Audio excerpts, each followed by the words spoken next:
The general purpose of the talk is just to give people an overview of what the best algorithms are for AI, some things to watch out for if you're actually going to put it into a game. And I'll walk you through how it's done and how they work, but we won't get quite to the level of pseudocode. But there will be pointers to places where you can find all the really gritty details if you want to get into that. By the end of the talk, you should probably be able to know more than most of your game developer friends about turn-based AI. So that's kind of my hope. I briefly asked earlier, like how many of you are working on AI games right now or planning to work on a turn-based game with AI soon in the future? Okay, it's even more now. Yay. All right, and how many of you have already done that in the past, written AI for turn-based games? Okay, good number. And how many of you have played Hive or Ket, the board games? Yes, we got one now. All right, how many have played chess? Okay, that one's a lot easier. Okay. So Blue Line Game Studios, it's just myself and another friend. We're based out of Durham, Raleigh-Durham area. We moved over here from Silicon Valley. And we make Xbox 360 games out of existing board games. Soon we're going to be going PC, Mac, Linux, and all that. But right now, we have one title out, and that is Hive. Hive is like this game. It's a two-player abstract strategy game, so it's kind of like chess with hexagons. And we had to make some AI for it, and it was a lot more challenging than we initially expected. So that's kind of what it looks like on the Xbox when you play it. That's me in the corner. I look just like me, and that's Jeff, who's the other member of the team. I don't know who those people in the middle are. So the general structure will be, first we'll do the lab stuff, so that's all the theoretical and algorithmic stuff, and that's going to take up a lot of it, and we'll get the hardest parts over with first so that I don't melt your brain too close to lunch. And then in the wild, that'll be how to apply the stuff in actual games, because it turns out to be different. So abstract strategy games are kind of where our focus has been in Blue Line games. Both Hive and Ket are abstract strategy, very chess-like. There's been decades of research into chess, checkers, Go, tic-tac-toe, other abstract strategy games. So building on that will save us all a lot of time. Starting from scratch is just, it's very unlikely to get you anywhere at this point.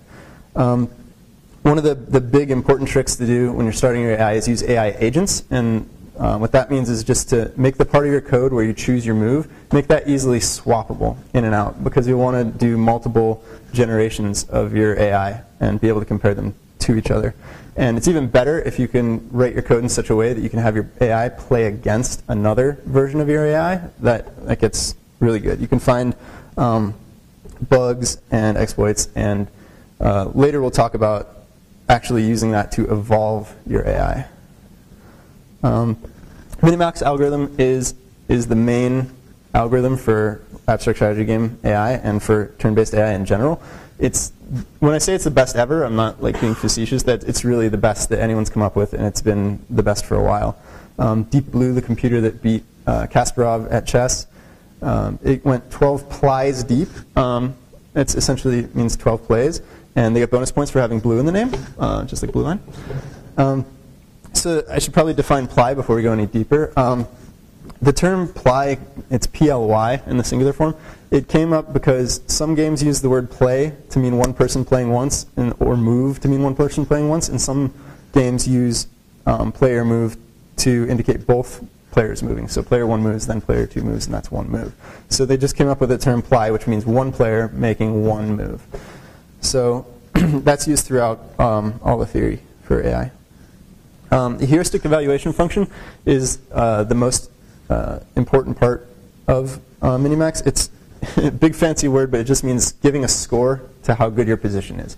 So in chess, if you've got the king in check, you're doing pretty well. If you've got all your pieces, that means you're doing even better. So it's just assigning a point value to any given game state. Here is kind of the way Minimax works. You shouldn't pay attention to the animation in real time because it goes at a really weird speed. But the gist of it is, it's just like how you'd think AI would work. You look ahead a certain number of moves and see how good a move will be 3 moves down the line. So these levels, the contrast is kind of bad for this picture, but the gist of it is, this top node up there, that's your current game state. And then each of those lines indicates a possible move you can have. So in this example, there's only 2 moves that the player can play. And then from each of those 3 possible game states of what would happen after they played, then the opponent has 2 moves for each of those moves. And the gist of Minimax is that usually you can't go all the way down to the bottom of the tree, and this is called your tree. And in tic-tac-toe, which is a small game, there's only 9 possible moves in the whole thing. You can definitely get all the way to the end, and then your score is just have I won, have I tied, have I lost, and it's really super easy. But in most games, you can't go to the bottom. In chess, you'll never get to the bottom. You certainly won't in Hive or Go.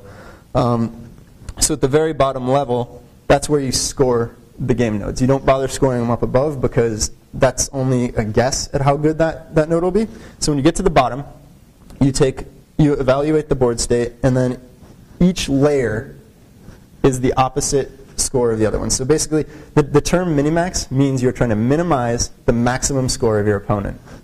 So this top, okay, so if you're, let's assume that you are the AI, okay?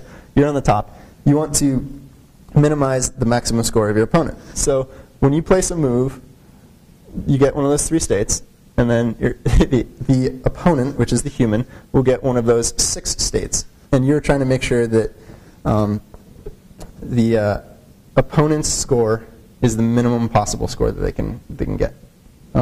So you just, the numbers that you want will bounce back and forth on every level, and you're basically as pessimistic as possible. You assume that the opponent is always going to make the best possible move that they can make.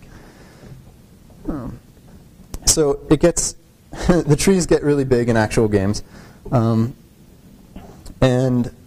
heuristic evaluation function at the bottom, parameterizing that is extremely important. So you don't want to just hard code those numbers in there. You want those to be your own class so you can rip that out. We'll get to why that's really good later on. One of the unfortunate parts about Minimax is it might sound like you could just crank through that tree really fast, but you really can't. It's hard to modify an entire game board thousands of times in a single second. So you have to use a lot of tricks to make it more efficient. These, in theory, these are kind of like extra optimizations, but in practice, you will need all of them, unfortunately. So alpha-beta pruning is even more confusing.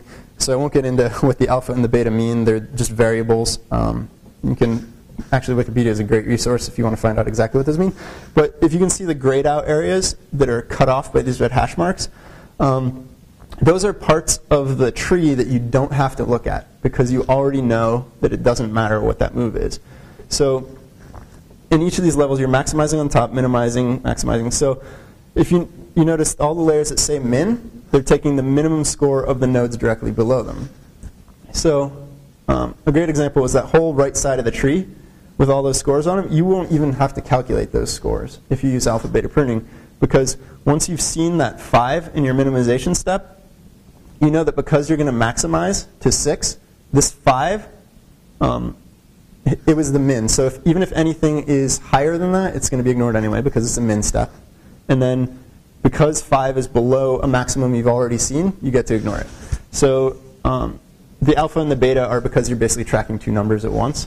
You need to know that the 5 is a low number and the 6 is higher than that. So that gets pretty tricky to implement, but it's totally worth it because you can get rid of huge chunks of the tree that way.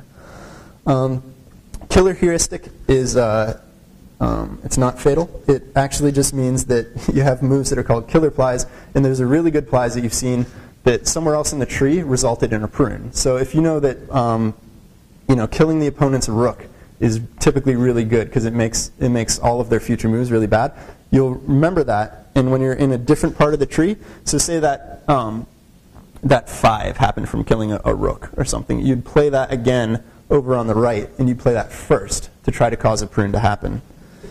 There are a couple variants on Minimax. Negamax is it just exploits the fact that in zero-sum games, your score is the opposite of your opponent's score because in chess you could score your pieces and your opponent's pieces, or you could just skip your opponent's pieces, score your own, and when it's their turn, flip the number. Just multiply it by -1. And max-min is for non-zero-sum games. You don't run into many of these games in the wild, but if it doesn't matter how well your player does, the other player does to affect whether or not you win, then you shouldn't be focused on minimizing their maximum score. You should be focused on maximizing your minimum score. So just for an example, in capitalism, in real life, like you don't necessarily care to minimize how much other people earn. You want to maximize the minimum amount you could earn so that you can eat. And all that, that whole system, all these optimizations and stuff, we built them into Hive and Ket. And because we knew we were going to be making multiple board games, we made an engine for it so it was pretty generalized. So all you do is you swap in a scoring function, and we put it in this open board game engine. We open sourced it. It's C#, XNA. So if you're trying to do AI for an Xbox game or PC game and you want to save some time, you might as well just use this. No real purpose to starting from scratch. It's not like I wrote the algorithm to begin with. I just wrote the code. So you can jump in and use it. It's pretty well commented, and right now it's not very well documented. So openbge.org, that'll give you links to download it, to the track page, so you can see all our change sets. And measuring complexity in abstract games will become really important if you're actually planning to roll them out. This is probably one of the biggest mistakes that I made. I chose games to make for Xbox that no one had really calculated the complexity of, and it turns out they're pretty complex. I started with games that were Mensa Select winners because that meant they had lots of depth, and if they have lots of depth, they'll have good replay value. But depth also means that they're really, really complicated for AI. So in tic-tac-toe, the average number of moves you can have from any given spot to the next move is 4. Specifically, it's 9 minus whatever move index you're on. So the 0th move, you have 9 possible moves. After that, you have 8 possible moves. On average, there's a 35 to 38 possible moves from any given location to the next one. And in Hive, it's around 198 max, and no one knows the average yet because people haven't played enough games. But that branching factor will become really important because as you saw that the images that I used in the examples, there were 2 or 3, and the tree was still growing pretty fast. But because it's exponential, if you have 198 instead of 4, your tree grows really fast. And part of the things that affects the number of moves is the board size, obviously. So in tic-tac-toe, it's 9, really small. Chess and checkers is 64. And we found that in Hive, it was there isn't actually a board in Hive. You play down pieces like in dominoes. And at the point we started this, no one had really calculated how big of an area you would need to hold the board. Because in theory, you can jump the board over itself repeatedly and just go off into infinity. But at some point, those boards are identical to boards that you had before. So we calculated the theoretical boundary of the smallest area in which you could play all possible games of Hive. And that's 1,290 spaces. So that might have something to do with why the branching factor is so high. The state space complexity is the number of all the possible board layouts you can have. So in chess, you can have your queen on this piece and next to it and all these other things. So every possible combination. These numbers are usually extremely large for any game. In chess, it's about the number of atoms in the universe. So you couldn't make a computer that memorized every chess move because you'd run out of space for that. And game tree size is the number of nodes from any given spot in the game, the number of nodes in that game tree that we made that image for. So that number is so absurdly large in most games that no one's bothering to calculate it. Another whole genre is 4X games. It's like Civ 3. The AI that you use for 4X games is very similar to what you'd use for deck builders. Has anyone played High Grounds game? It's a new deck builder. It's kind of like Magic the Gathering, but in Flash form.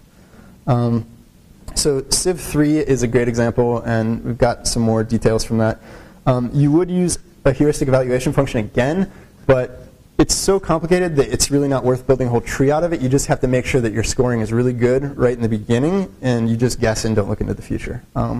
Maybe someday computers will be so powerful that we can just we can do both, but we're a long ways from that right now. As I mentioned before, if you parameterize how you score things, so say we want to give 10 points to having a queen on the chessboard, if we make that 10 a parameter and say, the queen bonus, and then we can use that with genetic algorithms or evolution strategies to figure out what the best weight is. Because right now people just start out by guessing, or if they're really good at the game, chess masters will build these values in for what kind of bonus you should have for each piece. Someone who's making another XNA game called Shattered Throne has been publishing a blog series, which is really great, and I'll link to it later. But he used genetic algorithms to evolve the weights for his 4X game, which is like, it's based on an older version, an older game. But yeah, evolving these numbers will teach you a lot about your game that you hadn't even thought. He found out it was giving negative points to things that he thought were beneficial strategies. Multi-tiered AI frameworks are another thing that can come into play in 4X games. It's mainly to make things simpler. So what it is you'd have the AI controlling different parts. So generals will control your overall directive. So I want to go and take as many cities as possible right now and to starve their units. So the general would figure that out. Lieutenant would figure out which ones to attack, and then the sergeant and privates would figure out how to actually get in there, like what route to take. The advantage to this, so code clarity is a pretty good advantage, because once you're making 4X game AI, it's going to get really long really fast because there's a lot of things going on. But it also has other good effects too. So incremental improvement is very important, because you're going to get cross-eyed looking at your AI for any of these after a while. So it's good to be able to just say, I'm going to focus on the general this week and make him better because he's clearly a weak spot. Swap him out, add a new general. And then performance is also a benefit, because some of these, you don't need to do the general's turn, or the general's thought process every single turn. So he might be very smart, and he might consider every aspect of the game, but because he's giving such high-level orders, it's going to take a long time to get them actually accomplished. So maybe he only needs to think every 5 turns or every 10 turns. And that can save you a lot of wasted thinking time. So some more things about 4X. So there's this Introduction to Genetic Algorithms. That book is awesome if you want to learn how to evolve either your code or the values in your code.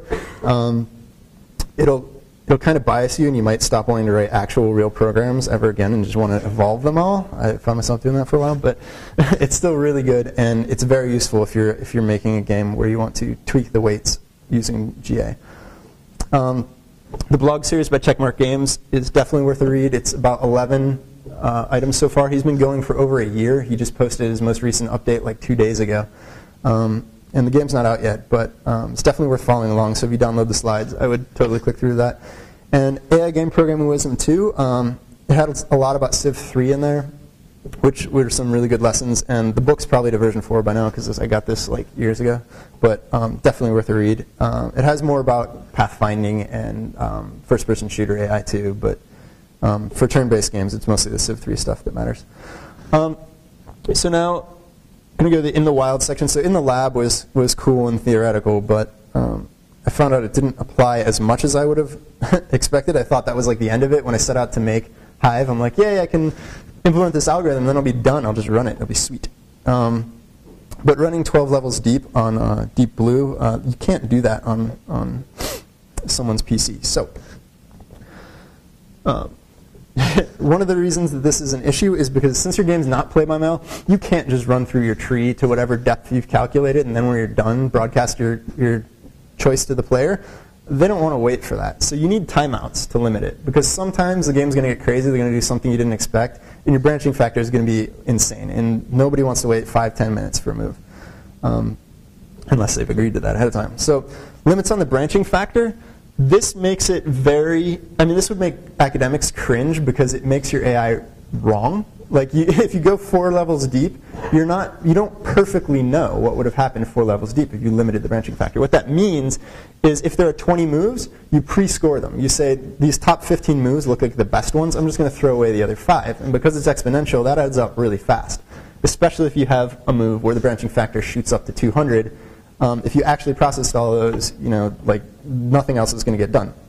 So limiting the branching factor will totally skew the results away from anything that you can publish, but it turns out to work really well. We started outputting in our game which move in the list of pre-sorted ones was chosen first, and it's not always the first couple, but it's about 75% of the time it was one of the first 2 or 3 moves, and then occasionally we get like the 9th move.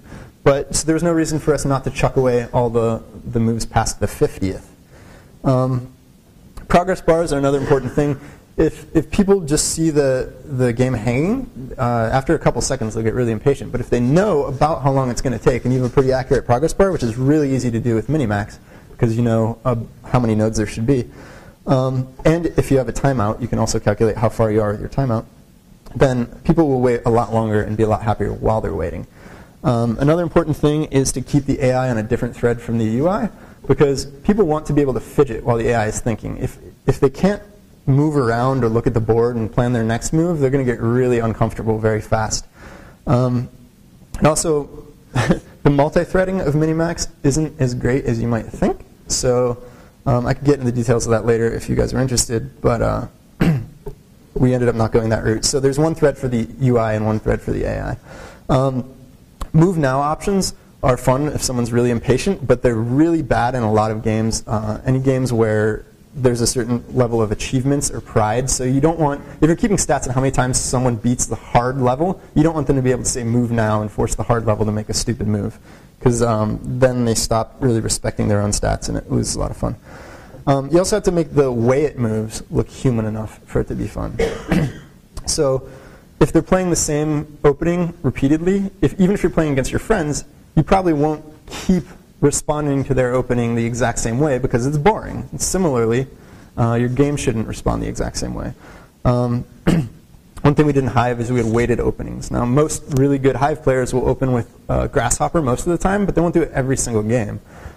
Similarly, we gave a certain percentage odds to how often they'll play the Grasshopper versus the Beetle or the Spider. And that makes it a little more interesting, so someone's not just trying the same pattern over and over until they can find the pattern that beats the AI. Another way we added randomness was using quicksort in Hive. So when we scored the board positions and then we ranked them, lots of times board positions will have the same score. So if you use an unstable sort, and quicksort's usually unstable, you'll get them in different orders. So it's kind of free randomness. You don't have to bother generating a random number and picking amongst them. If you use an unstable sort, you're good to go. Also, failing in non-human ways, it makes people think your AI is really bad. It doesn't matter how well your AI does overall. If it's a 1900 rated chess program, but it does something that looks really stupid, they will think your AI is stupid. So if you do a move and then undo it and redo it, and that's going to look really bad. So you should add code to avoid that specifically. Yeah, I already covered that. So. AI configuration. So the parameters that I said you should pull out, those are great for a number of reasons. So the one was the genetic algorithms, but also personalities in your game. So it's a good strategy to have different weightings when you're opening the game versus while you're just normally playing the game versus when you're winning or losing. If you're winning, you really want to push the attack in most games, so you can try to end it before the person can get their bearings. Similarly, if you're losing and you switch to the defensive, you're going to want to keep all of your pieces alive, or in Hive, you want to prevent them from killing your queen. So another way this is used in a lot of good games is to use it for character development. So you can actually have personalities to your AI. It's very easy to see certain ways in which different weightings can create a personality of aggression or of someone who's really into defense. So you can put these weights into different AI agents, give them a picture and a name, and assign them that personality, and then let the player choose who they're playing against. And that's a lot of fun. A lot of really hardcore players for these games, especially like chess and some of the world champions in other games, they want infinite configurability. So they'll want to be able to tweak those numbers themselves. So if they don't think the queen's very important, maybe they want to ratchet that down and they want to play against it and see what happens then. So infinite configurability is something that the really hardcore players will request a lot. And it's even better if they can save it and give it a name themselves, because maybe they think it's great to create someone who's super aggressive. One thing to watch out for is you want to make sure that when you're playtesting that you're teaching the player how to win at the game by beating your AI, not how to beat your AI.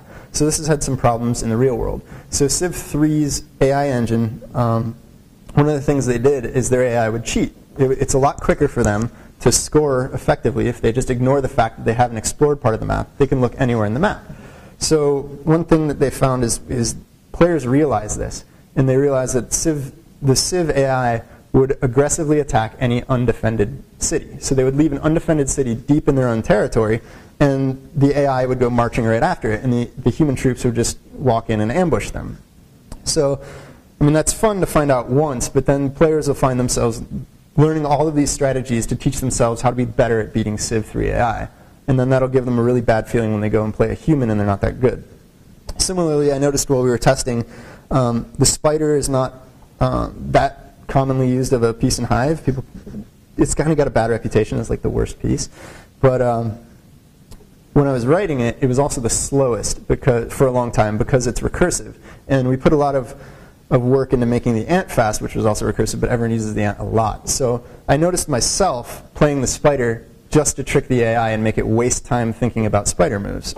So we fixed that, even though the spider's not that important and doesn't play it as much. It's very important to make sure that we didn't teach people that playing the spider was better than it actually is. Another thing we learned was the hardware constraints. So Xbox 360 is 7.5 years old. Most of you have a smartphone in your pocket that's more powerful than the Xbox 360 CPU. So that kind of makes it hard for AI. It's great for drawing polygons, very bad at making a ton of board states. We had to cut off our top 2 levels of AI. The expert and the insane levels aren't on the Xbox version, but they'll probably be on the PC Mac Linux version. The AI is really good on my PC, but not available yet. So the time estimation for doing the AI, we were off by orders of magnitude. It was absolutely the worst part of our schedule in terms of meeting it. And we spent, after we released the initial version of Hive, we didn't have the AI in it. We just said, look, it'll come later when it's good, because it was bad at that point. So even after that, we spent about another 2.5 months getting it ready, and a month of that was just killing runtime allocations. So when you make that board tree, that huge tree of all the possible board states, so you'd have thousands. I mean, on our lower levels of AI, we're talking around 6,000 copies of boards in memory at once. Allocating them all the time is very bad. On Xbox, every megabyte that you allocate results in a garbage collection, which takes about 150 milliseconds. So when you're allocating 150 megs a second, you're spending most of your time just garbage collecting. So we had to go through and get rid of all of our runtime allocations, which on the bright side is now in the engine. So if you use OpenBGE, you won't be allocating anything at runtime. Yeah, so that was a pretty horrible experience in terms of estimation, but overall it seems to be working out well. All right, yeah, lunch is coming, and I'm well aware of that. So I'll make it so that there's still plenty of time to get to questions. So you can get the presentation, which one of the biggest parts is that everything was linked. So those blog series and the books, those are useful. You can play Hive if you go to that URL. You can just download it and send it to your Xbox, and then when you're done with that, you can check out the source code that you used to make Hive. The people that we licensed the board games from, they all agreed to let us open the source, which is pretty amazing. I didn't really expect that at all, but they were all fine with it. So it's just a license. Part of the license is that you don't use the code to make a knockoff of the games that we've licensed. But I mean, you could easily make backgammon, chess, checkers, something like that in almost no time. And if you have questions later, you can be there. But does anyone have questions now? Uh-huh. When you do this research, do you find any one algorithm to be more effective than the other, like A-star or any other branches? So the question was, when we were doing the tree searching, did we find any algorithm to be better than the others? So I've never actually used A-star just to look through board game trees. I've used that for pathfinding. So for this search, I guess Minimax is the algorithm that's doing the search in a way, and the alpha beta pruning, that's essential. And then the killer heuristic is the one that remembers moves and plays them back. I actually ended up cutting that out of the system in the end because, as I said, reducing the branching factor massively reduced the number of nodes we had to visit. So down to like 6,000 from, say, 60,000. So what that does is when you're reducing the branching factor, you have to pre-sort your moves. So if you have 50 possible moves and you want to move 20 of them, you have to score all 50 at the current state, which is just a guess because you haven't looked lower in the tree. It's just guess at how good those are. And then you take the first 20. So replaying moves from before isn't helpful at all at that point because now you have even better information on which moves look good. Yep. You mentioned using would there be any benefit to say saving that voice bit and then looking at it later to see what the actual decision would have been if you'd been able to give it at the time? Maybe just for like a research, yeah, research benefit to like save it to a log, and then the question was if when the game gets itself into a state where it has really huge branching factor and you time out, is it worth storing the state and looking at it later? And yeah, it could be very useful to help you write a better scoring function. It probably doesn't apply to yours, but if you were doing like a client server, and assuming that calculation happened on the server, you'd have to log really easily there. Yeah, and you could just leave it running on the server. But yeah. Another thing with multi-threading that I didn't mention is one trick you can use is you can have the AI start thinking while the other player is moving. That becomes that's more effective for games with lower branching factors, again, because you actually don't know what the human's going to play. So you have to think about all the moves that the human might play. So it's one of those things that's kind of like a gamble. If you have that thread sitting there doing nothing, you might as well use it, and sometimes you'll get lucky if you get the move that the human chose and you're halfway done thinking by the time they play. Yep. You mentioned that multi-threading, the actual branching was not as effective. Yeah. So we were going to put a lot of effort into doing that, and then I decided to look at the research because it's one of the benefits of Minimax. Everyone's done it already so many times. So alpha-beta pruning is a really big optimization, and when you multi-thread it, the threads don't have the same information that they would normally have if you single thread it. So when you get to the end and you have that 5 there, you know that the 6 is a better score, so you can skip everything else after that 5. If you're doing it multi-threaded, you probably aren't going to get that 6 value until you've already gotten the 5 value also. So that reduces it a lot. So you can have the threads communicate to each other and tell each other what alpha and beta scores that they know of, but it's not that great until you have a lot of cores. Xbox 360, you only have 4 cores available to you. 1 core is reserved for your main program, and 2 cores are for the just built-in stuff. They don't even tell you. You can use your main thread too. So you basically have 4 cores that you can work with, and it's just not enough to make it worthwhile for Minimax. You mentioned that the game keeps getting long with AI. So this is an technical question to the other one, but like, did you notice like an uptick in popularity after you added that update, or did it? No, that update just came out like a couple days ago, so I'm still waiting on the sales stats for it. It came out on the 17th, but. I guess my question is, do you feel like board games need AI? Yes, I do think board games need AI. So the decision to release it without the AI, I thought I was being really clever, and it might have made sense. We did get it out earlier, and we started getting revenue, which we need because this is our full-time thing. But once I released it, the most common support question was always, when's the AI coming out? At one point, we had 10% of the sales that we had that number of people contact us. So, I mean, that's a huge number. You usually don't have that much contact at all from users, but 10% of the sales number had contacted us just to say, when's the AI coming out? So.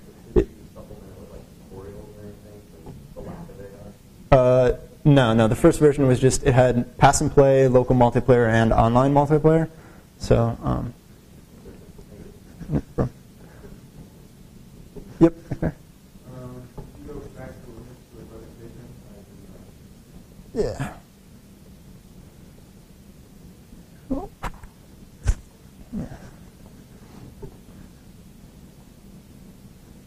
Yeah. Yep. Replace the multi-threading, perhaps, depending on your board size, do you think that just limiting the depth of the tree would help with this? Yeah, limiting the depth. So the question was, instead of multi-threading, would limiting the depth of the tree help? And that definitely helps. But basically, your AI, the depth is kind of the most important value in how smart your AI will be. That's why Deep Blue going 12 steps deep made it a lot better than anyone that had come before it. So one of the important things to realize, too, is because your Minimax is switching the scores, for you to be able to do a completely human thing of placing a piece with the intent of doing something next turn, you have to go 3 levels deep just for that. So if you want to do that multiple times, you have to go factors of 3. So depth is one of those things you really want to get to, but it's also the thing that forces you to limit it. So because every layer that you're adding is exponentially increasing your number, your AI will basically tell you, when you're done writing it, it'll tell you how far you can go before you hit your timeout. You'll start to see that number. And higher you get it, the happier you are. Yep. So you mentioned that multi-threading wasn't that good of an idea because you didn't have enough cores. Mm-hmm. Would it be possible to compute to a certain degree on the CPU and then move it over to the GPU to process there with OpenCL? Mm-hmm. So the question was, would it be possible to compute some of the AI stuff on the CPU and move some of it over to the GPU and use that to try to make the multi-threading a bit better?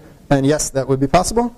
We haven't tried it yet on the Xbox, but the GPUs are typically very powerful on consoles. So if you can move stuff over there, and you can, especially if you can encode it as floating point math, then you should be able to do a lot of good stuff.